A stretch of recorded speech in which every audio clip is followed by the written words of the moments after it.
Hey, listen up. If you're in the military, you survive basic, you know how to shoot, you know how to follow orders. But right now, most of you are failing a mission you don't even know you're on. And if you're not in the military, this still applies to you. Because the same people targeting soldiers are targeting everyday beginners too. You are being targeted not by an enemy in the field, but by predatory lenders, slick car salesmen, and your own lack of discipline. Joining the military or just starting your financial life, this is a stress test for your money. If you make the wrong move now, you can damage your future before you even build it. So today, this is your plan. Not a suggestion, a survival guide. So first, your budget. Most of you started getting real paychecks and you never had to manage money at this level. That's your first mistake. You need to separate needs from wants. So here's the plan. Set aside your play money at the beginning of the month. So that's for food, entertainment, and going out.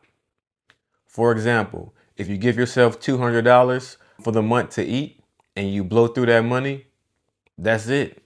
You need to learn how to cook or go eat at the defect. If you can't control money at a low income level, you won't be able to control it at a higher one. I've seen people go from $2,000 a month to $6,000 a month and they're still broke because nothing changed but the spending. And you know what they say, more money equals more problems. So next, the looking rich trap. I see it all the time. Young soldiers, young professionals driving cars that they can't afford. Let's make this real. You're making $2,000 a month and you go buy a fancy car with a $700 payment plus $300 insurance. Now half your income is gone before you even eat. Let's not even talk about that cell phone bill. That's how you get stuck. Spending too much on a car is the fastest way to go broke. The fastest way to stay broke is trying to look rich. Get something reliable, affordable, something that keeps you moving, not drowning in debt. And before you sign anything, especially with a high interest debt, talk to someone with experience. Because if a dealership is offering you 20%, 24%, 30% interest, that is not a deal. It's a trap. And I promise you, they are laughing at you as you're driving away with your new car. All right, now let's talk about something more important, your future. If you're in the military, this is your blended retirement system. If not, this is the same thing as your 401k. So here is what matters. The military will automatically match up to 5%. But if you're not contributing, you're leaving free money on the table. So here's the plan. Contribute at least 5%. So let's break that down. So if you make $2,000 a month, 5% is only $100. The military matches that. So that's 100% of your investment already.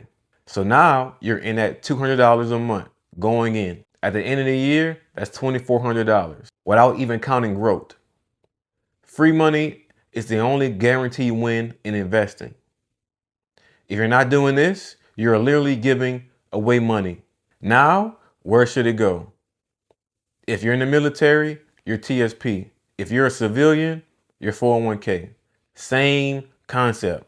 If you want simple, use the L fund or use a targeted date fund.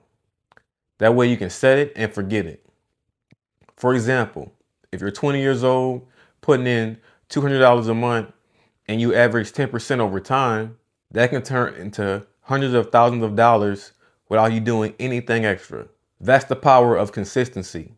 If you want to be smart about taxes, use the ROT plan. That way you pay taxes now, so later that money comes out tax-free. All right, now for the defense. Because life will hit you. Your car breaks down, your phone shatters, emergency travel. If you don't have an emergency fund, you're going into debt. Example, your car repair costs $1,200. You don't have a savings. Now you got a credit card at 25% interest. You max it out. Now that $1,200 problem turns into $1,500, $1,800, or even more. That's how people stay stuck. So start small and allow that money to grow into 200, 400, 600. And that way you can build that emergency fund. Stop skipping protection. If you rent, get renter's insurance. Let's say there's a fire. You lose your laptop, your clothes, your TV. That's easily $5,000 or more gone. So renter's insurance is maybe $8 to $15 a month. That's a no-brainer. Take care of yourself. So why does all this matter? Because if you do this right, you don't just work for money, you build it. You plan on staying 20 years in the military, you get a pension. You plan on leaving early, you still leave with something. Because that 5% contribution with that match over time turns into real money. And that's the difference between starting over and starting ahead. The decisions you make now will follow you for the rest of your life. You can struggle later, or you can give yourself options. You're missing today. If you're military, log into MyPay. If you're a civilian, log into your 401k or your brokerage. Set your contributions to at least 5%. Check your LES or pay stub. Make sure it's actually happening. Start your emergency fund today. If you take care of your money will take care of you. Whether you're in the uniform or not, this still applies to you. Stock Doc out.